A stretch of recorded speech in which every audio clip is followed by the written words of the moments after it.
Welcome to another episode of Home Tech. Seth, how are you? Doing well, Jason. What's going on? Just staying busy over here, lots going on. Got the, like we've talked about before, I got the baby coming here soon. My wife is due with our first child, if our listeners don't know, which we've mentioned before. But yeah, it's super exciting. We've got our first child coming. Wife's due date is November 11th, so we've been super busy kind of getting the place ready and just making all of the necessary arrangements. Definitely been keeping us busy. It's getting close, man. Getting really close. Very close. Yeah, man, that's right around the corner. November 11th. Crazy. I'm closing on my house on November 17th, so within a week of each other, we should have some pretty big news. That's right. Yeah. Lots of stuff going on, for sure. Definitely. So I just want to thank everybody for listening. And if you don't know how to listen to Home Tech, if you're just listening on the website or you just randomly ran across us on Twitter, you can listen to us. You can find the podcast here on iTunes, Stitcher, and Technology.fm. Some really great places to find and listen to us. Or if you go on the App Store or Play Store and download a podcast app catcher, you can listen to us on those too. We just search for Home Tech, and you usually find us. Yeah, absolutely. We try to, make ourselves available, right, in as many places as possible. Obviously, iTunes is one of the popular ones. People can find us. Technology.fm is a great site. It's sort of a collective of different podcasts that are kind of in the same family. They talk about different technology, and we are proud to be featured there, and that's definitely somewhere that people should check us out. And again, we've said this before, and we just want to say it again. If you have listened to the show, and if you enjoy it, you feel like you take something away from it, we just ask one quick favor. Go tell a friend, go share it on social media, or just drop by iTunes, take a minute, and just leave us a review. We would really appreciate it. It kind of helps us get the word out. And we really enjoy doing the show and just kind of want to reach as many people as possible. So anything you can do to help us out in that regard would be greatly appreciated. Yep. And if you want us to talk about something in particular, you had a good idea for a show, shoot us an email. You can get us at feedback@HomeTech.fm. Just shoot us an email there, or you can go to HomeTech.fm and there's a feedback form on there that you can fill out, and it gets to us both. Yeah, absolutely. So, Seth, you mentioned that you are getting ready to close on a new house. How is that process going? Fingers crossed, going well.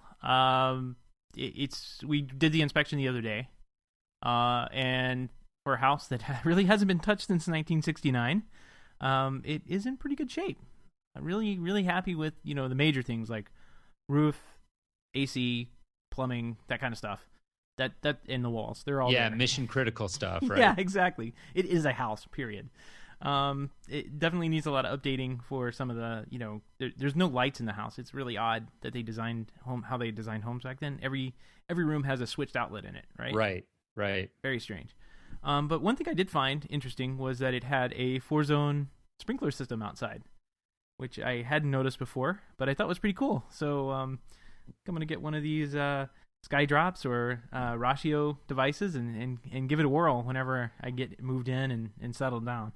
Yeah, I think that's an exciting aspect for people like you and me who are sort of technology geeks, and you're buying a new home, and that in and of itself is very exciting, of course. But you've kind of got this subset of things that you can get excited about, and I think you've sort of got a blank slate for maybe implementing some home technology. And like we've said in previous episodes, I think it would be insightful and kind of interesting for you to share with us when we sit down and talk for these episodes about sort of what decisions you're making and what you decide to do as far as technology in your new home. But as specifically, you mentioned irrigation, and we had the guys on from SkyDrop, which is a smart irrigation system that started shipping recently. There's also the Ratio guys, or Ratio. I'm still not sure how to pronounce that. But another smart irrigation system that looks compelling as well. So you'll have a little bit of homework to do, and maybe kind of deciding between one of those two systems and letting us know what your thought process is there, I think would be interesting. Yep. Yeah. It's one of those things where I've got plenty of stuff I can put in and install. There are plenty of options because, like you said, it's really a blank canvas. We're going to pretty much touch every wall, every ceiling, everything in the house, just to get it updated because it's a time capsule. It hasn't been touched since 1969. It's hilarious. Yeah, and are you guys doing like a major remodel, or are you trying to just sort of move in and pick your spots, or are you sort of doing a major renovation? I mean, if all goes well, we close on the house. Yeah, we're gonna gut it. I mean, there's nothing there's nothing there that we want to really keep other than the walls, and some of those and may the foundation change too, right? Yeah, the foundation and that kind of stuff. The big stuff we won't touch, but paint, flooring, that kind of stuff is pretty easy for us to do. We're pretty good at it, so we can knock that out. Big things like kitchen and bathroom updates, we may get a little bit of help on those, but like I said, there's not much lighting in the house. It's kind of weird. I definitely have to do something with that. Maybe put some LED can lights in. Maybe put centralized lighting control in if I have the option. I don't know if I even would have enough lights to do that, but I definitely want to try out something and do something interesting with lighting because I like it so much. Yeah, definitely. And I mean, I know in some of the older places, like you said, they just sort of wire everything for switched outlets, and it was all about like, floor standing lamps or what have you. And that's not really compatible like with what most people want these days. So I'll be interested to hear what you decide to do with the lighting there. Right. Well, the cool thing is, as I was rummaging through one of the closets, I found on like a top shelf tucked way back in the back of the closet was the actual original plans to the house, like hand drawn plans to the house. So yeah, I was able to nice. take pictures of them, and I've now been kind of drafting it out in CAD, and I'll have some nice little drawings that I can either change real quick or add lighting design on top of and all that good stuff. So lots of fun. Yeah, well, that never hurts to have those around. Absolutely. Yep. So I know that you just recently had a pretty big purchase here. What's going on? Yeah, we are like I said earlier, getting ready to welcome our first child into the world, and basically, I'll give just a little bit of background first. We have I live in an apartment, and we have obviously then a single zone HVAC system. So we have this issue where our thermostat's out in kind of the main living area, and the temperatures between like that main living area and our bedrooms get very divergent. So the thermostat might say that it's 68 degrees, but that's giving you obviously the reading that's right in that area. And maybe in the bedroom, it tends to get a lot colder. So it might be actually 64, 65, whatever. We've decided that we want to get a new thermostat because we learned that with a baby sleeping, that it's actually kind of important to keep the temperature in a certain range. And so what we've done is we've purchased the Ecobee 3, and I'm actually really excited to get this thing. We just purchased it like as we're sitting here recording last night, and so we should have it within the next day or two. And I'm super excited to get this thing and kind of check it out. It looks like a very cool product. And really what drove me to this thermostat versus something like Nest is the fact that they've got these little wireless remote sensors. And so that's very important. Like we want to put one of those next to the crib and be able to monitor the temperature, not only where the thermostat itself is located, but also in other locations throughout the apartment. And Ecobee has that. And I'm not really aware of other thermostats that do. This is a very compelling sort of differentiator for them. And that's kind of what drew me to buying that one. And I'm actually, super excited to get it, set it up, and see how it works. And I'll be sure to share that. Yeah, that definitely sounds cool. It's a really cool reason to actually to get that piece of technology. Because you want your house to be kind of a balanced temperature, and to have that remote sensor. Yeah, that's definitely a bonus there. Yeah. Now you've got me thinking too, because in this new place, the thermostat's like way off on the left-hand side of the house, like between the two guest rooms, and the master suite's like way on the right-hand side. It's like a split plan. Yeah, now maybe I need to get one too.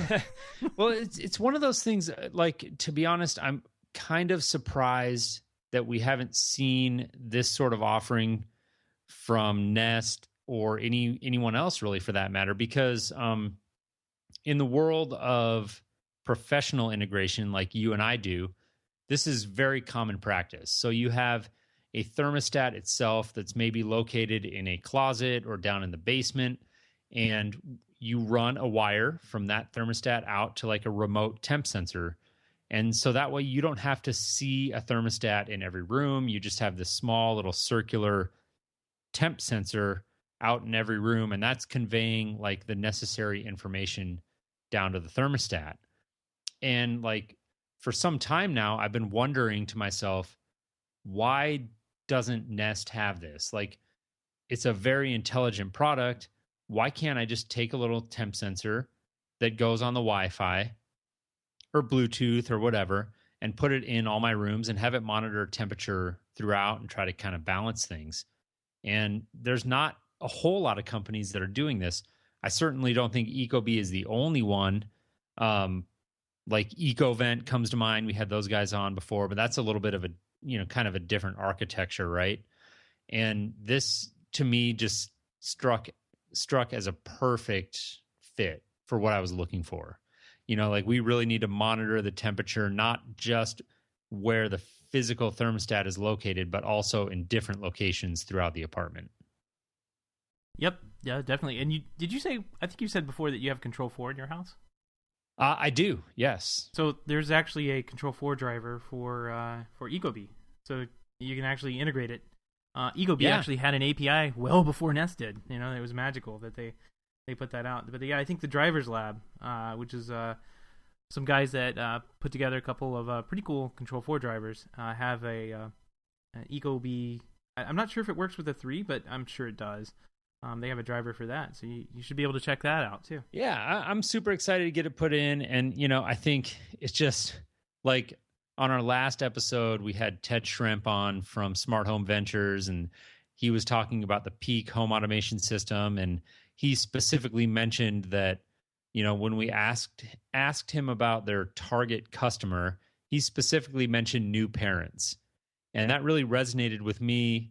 And I think it's so true that like there is a lot of there are a lot of compelling reasons for somebody in my position who's a new parent or going to be a new parent to shop for home technology solutions. I mean, a lot of the stuff that we're seeing coming online, a lot of these solutions really appeal to me now as in a new way, in a new light, because now we've got obviously a different set of priorities. And it's just interesting to me because, maybe last year, if I would have gone to my wife and said, hey, here's a $250 thermostat, I think we should buy it, that might have been a very different conversation, right?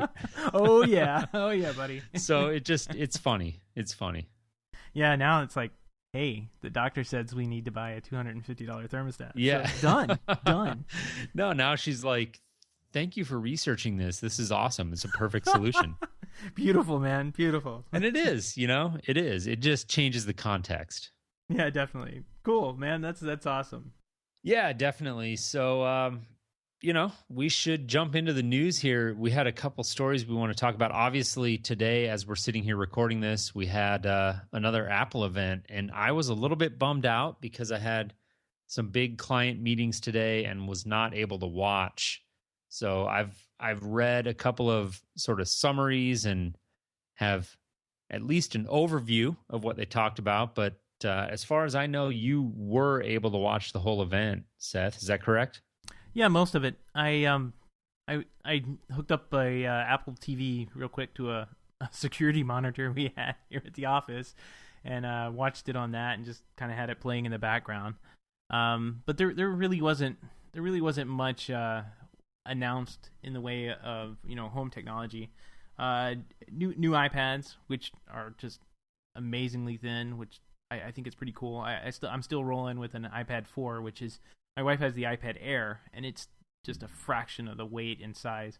And Mm-hmm. to think that this is even smaller and thinner and lighter, I can't even fathom that right now. I have to see what this thing looks like when it comes out. They came out with a new iMac with the Retina display, which is pretty cool. I think people have been thinking that was going to happen for a while. Right. New Mac Mini, New Mac Mini, lower finally. price. Yeah. Yeah. I will have one of those. I guarantee you. Like, I've been waiting. It just, like I've said before, it appeals to me on a number of levels, and I kind of need a new stationary computer versus like I'm good on the laptop front, but I kind of need something that just my workstation sort of computer. So I was definitely happy to see that. Yeah. The only problem I had with it is they dropped the i7, so you can only get the i5, which not terrible.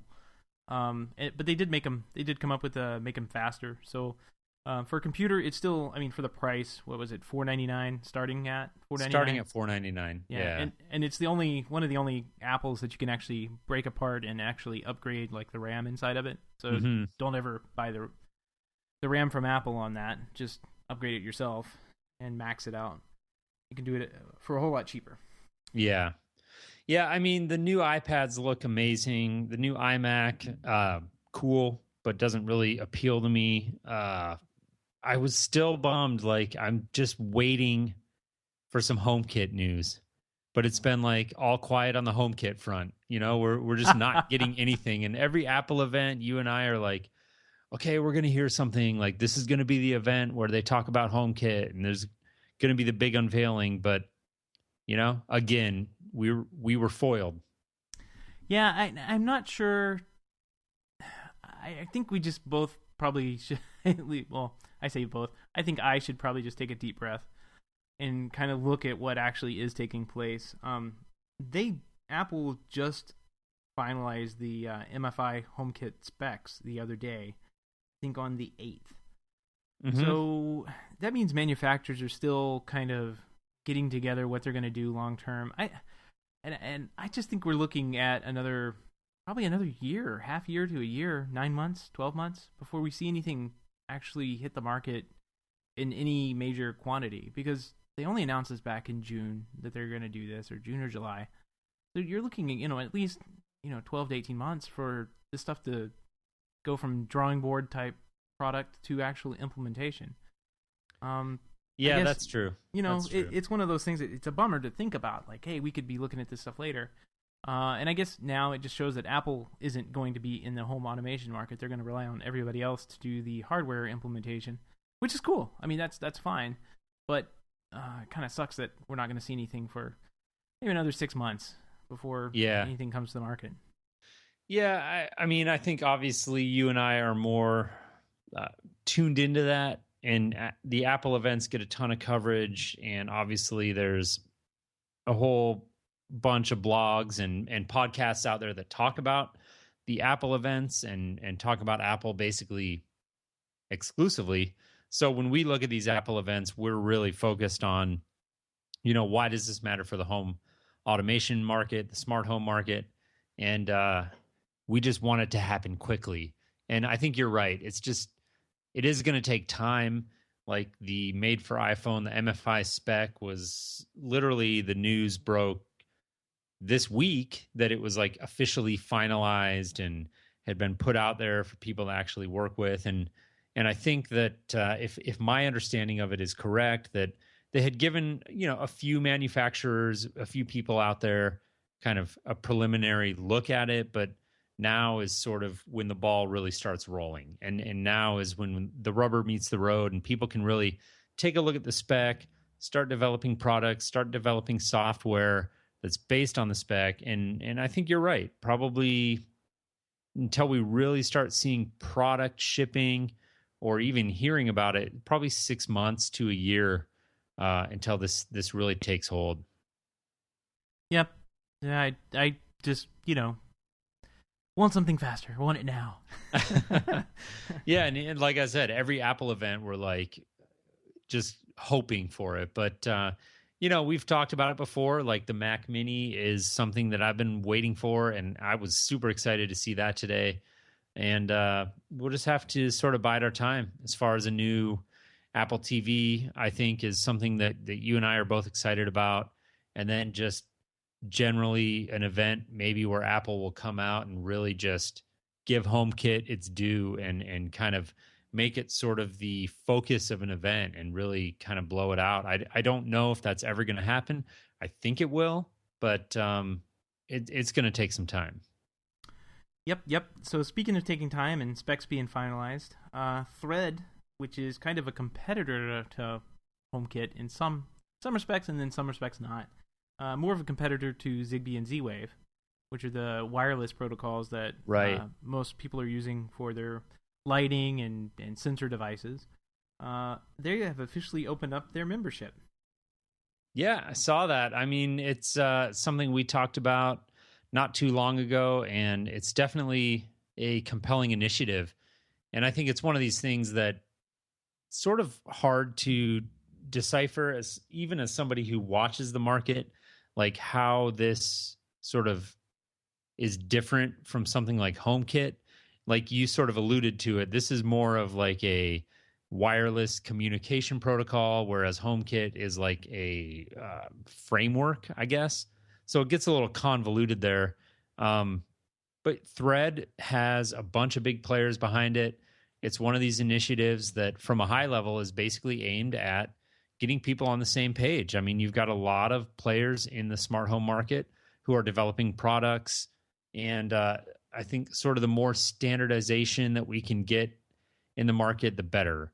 And there's going to be a certain element of just that free market kind of fighting it out, right? There's a lot of different protocols and standards that are competing right now, but Thread looks like a very compelling offering, a lot of big names behind it, and definitely interested to see kind of how this develops, especially now that they've officially opened up their membership. Yep, me too. And, from what it sounds like, Nest has been using Thread for quite some time and shipping it on all of their products. And I think it's one of the things I ran across some slides that were part of the presentation when they were opening up the membership, and they were kind of bragging about how many Nest thermostats have been deployed, and that you're going to have a massive amount of devices out there already in the house that could support this protocol. And it's a good one, I think, because it's self-healing mesh network, which you and I are pretty familiar with using Zigbee with Control 4 and how that works. If you go through the slides, you can see some of the documentation. It looks just like Zigbee. I mean, but at the lower level, it's kind of IP based. So, more developers could probably get involved and start building things on top of it than could be, comfortable with Zigbee and having to go down to that process. So I'm excited about it. It sounds like it's going to be a pretty big thing if it really gets launched and gets a good foothold somewhere. Yeah, and there's a lot of big players behind it. As I understand it, it's kind of built on top of sort of the same protocols as Zigbee. It's a similar technology in the sense of the way the actual radios communicate. It's just sort of defining the higher levels and kind of the way things are talking to one another. Right. Instead of, it sounds like they use IPv6 addresses instead of, I guess, Zigbee. I think they use MAC addresses. I don't know. I'm kind of talking out of either turn way, here, so. That's getting into minutia. It's not super critical, but the takeaway there is that's one of their selling points, is that they're sort of building on top of this large ecosystem of devices that are already out there and able to communicate. So it's not like manufacturers have to put in a brand new radio into their device. This is built on the same radio that Zigbee is. It's just sort of enhancing that spec.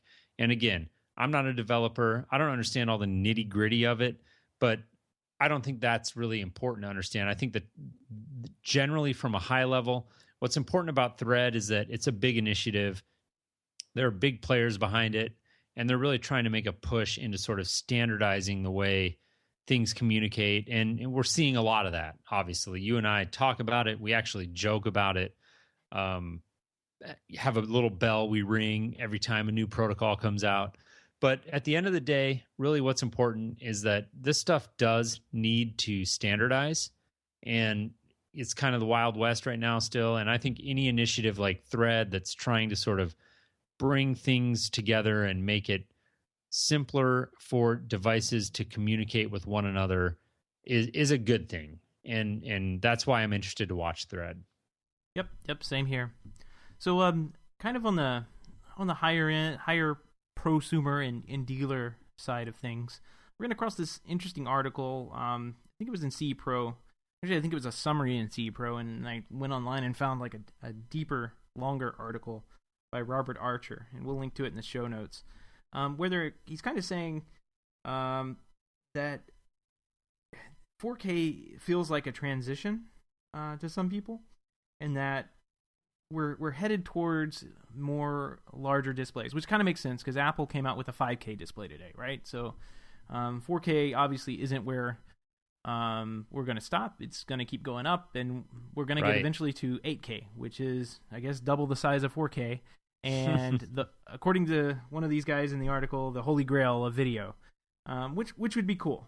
But they're saying that 4K feels like a transition. It feels like it's a couple years back when we were dealing with these 720p sets, and everybody had 720p, and there weren't very many sets that would do 1080p. Mm-hmm. And then all of a sudden, the 1080p TVs came on the market, and you try and hook a high def signal up to them, and the old 720 HD TV ready systems, those TVs just wouldn't handle the high definition.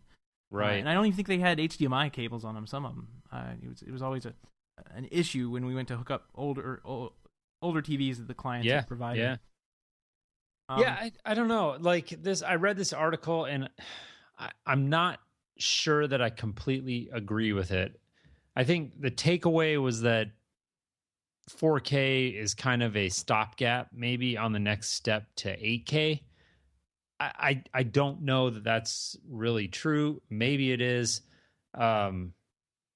If I were in the market for a new TV right now, which actually I kind of am, I wouldn't hesitate to buy a 4K TV based off of that. And I don't think necessarily that's what this article was trying to imply, but it's sort of one of those things. As somebody who might be in the market for a TV, they might pull that from reading this. They might sort of hesitate to buy a TV that's labeled as 4K or UHD. And personally, I wouldn't. I think we still have a ways to go before we even get to the bandwidth that's necessary to do 4K and to actually do it effectively.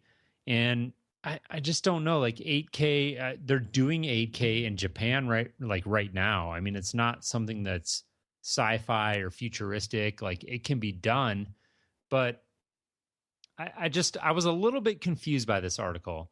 Like the fact that they talked about 8K as this holy grail. I don't really know what that means, to be honest. And I just like the whole thing is really 4K, 8K. I mean, it's all better than 1080p as far as a spec goes, but most people really still to this day are going to be perfectly fine with a 1080p TV set. There's really very little content out there for 4K or UHD, and 1080p is still kind of the standard. And everything you're seeing above and beyond that is, kind of the latest and greatest, but not completely necessary, in my opinion. Right. One of the guys in the article, let's see if it was Robert Zone or Robert Zahn. He's a New York-based integrator, and he was commenting on how one of the things that they found about 4K, the advantages that he found about a 4K TV, is that he could put bigger TVs and people could sit closer to them. And I've noticed that too. Like, you can get really, like, right in front of a 4K TV, and you don't see really any pixels. You really don't notice them. It's always comfortable no matter what your viewing distance is. And he says he has an 85-inch TV with seats 4 feet away in the showroom, and nobody says it's too close. So, I mean, that could be something. If you wanted to do a big immersive type theater setup in a smaller room, Having a 4K display would definitely be a good thing. But I think this article is just really just saying, hey, we're going to be marching towards the larger standards. 4K right now feels like a transition, but here at the bottom it tells you actually what I thought was pretty good about this article. It tells you how to optimize 4K and set it up and balance it. And there's some good hints in there, like turn off all the processing and all that good stuff. No, it's a great article regardless. Yeah. It's a great article regardless. But I think that one of the things for me, and this sort of nitty gritty, but as an integrator, I kind of geek out on this stuff, and when I read articles like this, it sort of bugs me a little bit. Like this whole concept of even talking about 4K or 8K, it's a little bit of a misnomer, because 4K, the term, generally it started as like a digital cinema standard. So this is like when you go to the movie theater, right? It's 4K. And it was a very specific set of standards, and 4K meant, I don't remember the numbers offhand. It's not important, but basically, like, it meant a certain number of pixels by a certain number of pixels. And what's happening right now is a lot of TV manufacturers coming out with new TVs. They're calling them 4K, but they're actually not that exact number of pixels. And some of them are more than 4K. So like the Samsung curved TVs are a perfect example.